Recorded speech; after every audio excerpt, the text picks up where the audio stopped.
اللهم أجل وليك الفرج اللهم أجل وليك الفرج اللهم أجل. السلام علیکم ورحمۃ اللہ وبرکاتہ. یا علی علیہ الصلوۃ والسلام، مدد صاحب العصر والامر زمان وارث. امید ہے آپ سب خیریت سے ہوں گے، اور آپ سب کے لیے دعا ہے کہ پروردگار بتصدق چہاردہ معصومین اور برکت امام الزمان علیہ الصلوۃ والسلام سے آپ سب کو اپنی پناہ میں رکھے اور آپ خیریت سے رہیں. آپ کی پریشانیاں، دکھ، تکلیفیں، ٹینشنیں برکت امام زمان علیہ الصلوۃ والسلام سے پروردگار دور فرمائے. معزز سامعین، ماشاءاللہ جس انداز میں آپ ان واقعات کو لے کے چل رہے ہیں اچھا لگ رہا ہے. اتنی خوشی ہو رہی ہے کہ ماشاءاللہ آپ نہ صرف استفادہ کر رہے ہیں اور بلکہ سب کو ساتھ لے کے چل رہے ہیں. یہ بہت اچھی بات ہے. اور انشاءاللہ جیسے یہ واقعات حلق سے نیچے اترنا شروع ہو جائیں گے، تبدیلی پیدا ہو جائے گی. میں چاہوں گا کہ یہ مائیں جہاں جہاں اپنے بچوں کو ٹائم دیتی ہیں، سکھاتی ہیں چیزیں لوری کی صورت میں یا ویسے باتوں کی صورت میں بٹھا کے گفتگو کرتی ہیں، تو مائیں اگر یہ ملاقات ایمان کے واقعات اپنی زبان میں اپنے بچوں کو سنائیں تو بہت اچھا ہوگا. معاشرے میں بچے بڑے خوبصورت اور باکمال بن کے نکلیں گے، اور کوئی بھی غلط کام کرنے سے پہلے وہ ضرور سوچیں گے کہ ان کے امام کی نگاہ ان پر ہے اور ان کے امام ان کو دیکھ رہے ہیں، اور بڑی سے بڑی پریشانی اور بڑی سے بڑی تکلیف اور بڑی سے بڑی مصیبت میں وہ اپنے امام سے مدد طلب کریں گے، اور انشاءاللہ بفضل خدا ہمارے امام ان کی مدد فرمائیں گے. تو اسی ضمن میں آج جو میں واقعہ آپ کے خدمت میں پیش کر رہا ہوں وہ بہت کمال واقعہ ہے، اور یقیناً ہر واقعہ اپنی مثال آپ ہے. جس واقعے کو بھی دیکھا جائے، جس حکایت کو بھی دیکھی جب اپنی مثال آپ ہے، لیکن کمال ہے تو ایک نیا کمال میں آپ کی خدمت میں پیش کرتا ہوں. انشاءاللہ اس کی گہرائی پہ جانے کی آپ لوگ کوشش کریں گے. یہ حکایت لکھی ہے ملاقات کے حوالے سے.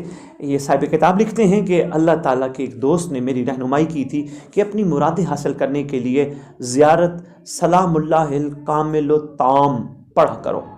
اس وقت میری حاجت صرف ایک ہی تھی کہ میں کسی نہ کسی طرح مولا کی زیارت سے مستفید ہوں. حاجتیں تو بہت ہوتی ہیں، ہر بندے کی حاجت ہوتی ہے، مجھے یہ مل جائے، مجھے وہ مل جائے، مجھے وہ مل جائے، یہ مل جائے. لیکن چند عاشق ایسے بھی ہوتے ہیں جو صرف ایک ہی حاجت رکھتے ہیں کہ صرف مجھے مولا مل جائے اور مجھے کچھ نہ ملے. یہ بھی ہے نہیں، ایسے عاشق ہیں یہ کہتے ہیں میری حاجت ایک ہی تھی کہ مجھے کسی طرح مولا مل جائے. اس لیے میں آدھی رات کو زیر آسمان پڑھتا تھا. اس زیارت کو بعنوان استغاثہ حضرت صاحب الزمان اجل اللہ فرج شریف مفات الجنان اور دیگر میں بھی ذکر کیا گیا ہے. تمام آداب و زیارت کے ساتھ میں اسے پڑھتا. جس وقت اس زیارت کے ان جملوں میں یا مولا یا صاحب الزمان یابن رسول اللہ حاجتی قاضن و قاضا پر پہنچتا تو اپنی حاجت بیان کرتا تھا. میں کہتا تھا حاجتی رویتوں کا و صحبتوں کا، یعنی میری حاجت آپ کا دیدار اور آپ کی خدمت میں حاضر ہونا ہے.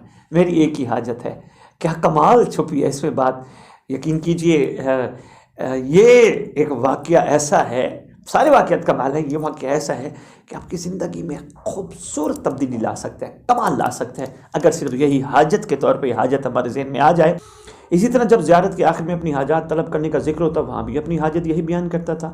یہاں تک کہ ایک شب جمعہ آدھی رات کے وقت میں ایک مسجد میں تقریباً رات کے 12 بجے یہی زیارت پڑھنے میں مشغول تھا. شاید کہتے مبالغہ نہ ہو، یعنی میرے سوا کوئی شخص نہیں تھا. اس وقت نہایت توجہ کے ساتھ نماز استغاثہ کے بعد اس زیارت کو پڑھ رہا تھا.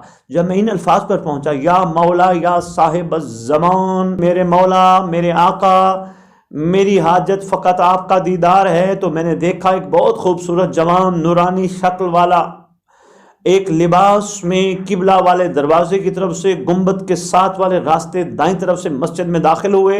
میں نے انہیں دیکھتے یقین کر لیا کہ وہ حضرت بقیت اللہ العظم مجد اللہ فارج شریف ہی کی ذات ہیں. اس لیے باقی زیارت کو ترک کر دیا اور ان کے نزدیک ہوا. وہ بھی میرے طرف متوجہ ہوئے، یعنی اپنے سر کو نیچے جھکائے ہوئے میں حرم مقدس کی طرف جا رہا تھا. ان کا روب و جمال مجھے مانے ہوا کہ میں نے انہیں گفتگو ان کے ساتھ کوئی نہ کی. میں بھی ان کے پیچھے پیچھے حرم کی طرف روانہ ہوا. میں سوچ رہا تھا کہ میں کیسے یقین پیدا کروں کہ یہ حضرت بقیت اللہ العظم اجل اللہ فرج شریف ہی ہیں. آخر کار وہ میرے سامنے کھڑے ہو کر زیارت پڑھنے میں مشغول ہو گئے، اور میں نے چند لحظہ غفلت کی تو پھر انہیں نہیں دیکھا. دیکھیں اتنا سا واقعہ ہے، لیکن اس واقعے میں بہت کچھ چھپا ہے. پہلی بات جو میں نے آپ کی خدمت میں گزارش کی وہ یہی تھی، اگر منزل مقصود، اگر حاجت حقیقی، اگر طلب کمال صرف مولا ہی ہوں تو یقیناً بادشاہ ملتے ہیں.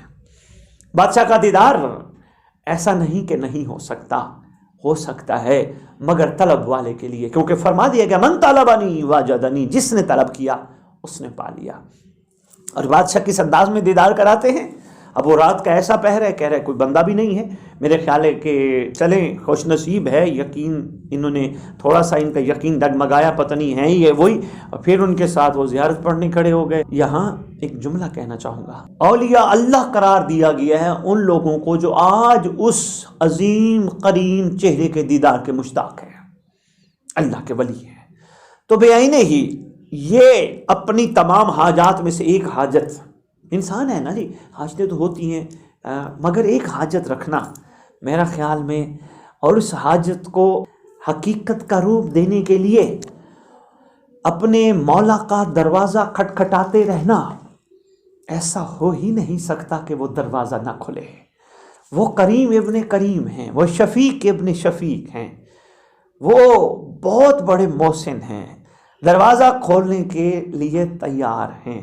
اگر کوئی دروازہ کھلوانے والا ہو تو انشاءاللہ ہم سب نے کرم کا دروازہ کھلوانا ہے، اور ہم سب کی یہی حاجت ہونی چاہیے۔ چلیں باقی حاجتیں بھی یقیناً ہم دنیا میں رہتے ہیں، باقی حاجتوں میں بھی اپنے ایمان کو ہی مد نظر رکھنا چاہیے، مولا سے ہی خیر طلب کرنی چاہیے، کرم طلب کرنا چاہیے۔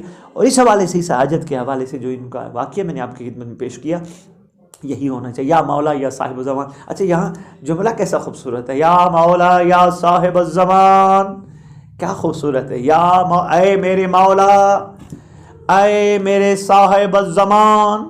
صاحب الزمان کون ہوتے ہیں؟ وہی تو ہوتے ہیں، آپ گھر کے کمرے میں کھڑے ہو کے ان کو کہیں یا صاحب الزمان الامان الامان من فتنۃ زمان، من جور زمان، من شر شیطان۔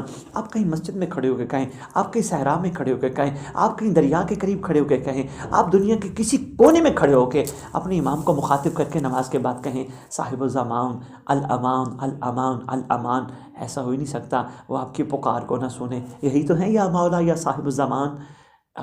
تو اسی ضمن میں آج کے واقعے کے حوالے سے جو تفصیل عرض کر رہا تھا، امید ہے کچھ نہ کچھ گزارشات میں آپ کی خدمت میں پیش کر پایا ہوں گا۔ پروردگار ہمیں توفیق عطا کرے کہ ہمارے بند گیریں کھل جائیں، ہم دل کی بند آنکھوں سے ان حقیقت کے سلسلوں کو دیکھ سکیں، تاکہ ہم پروردگار کا روح زمین پر ہمارا بھیجا جانے کا مقصد تخلیق پورا کر پائیں، اور ہم نے انشاءاللہ پورا کرنا ہے۔ پروردگار ہم سب کے حامی و ناصر ہوں۔ اللہم صلی علی محمد و آل محمد وعجل فرجہم بقائم۔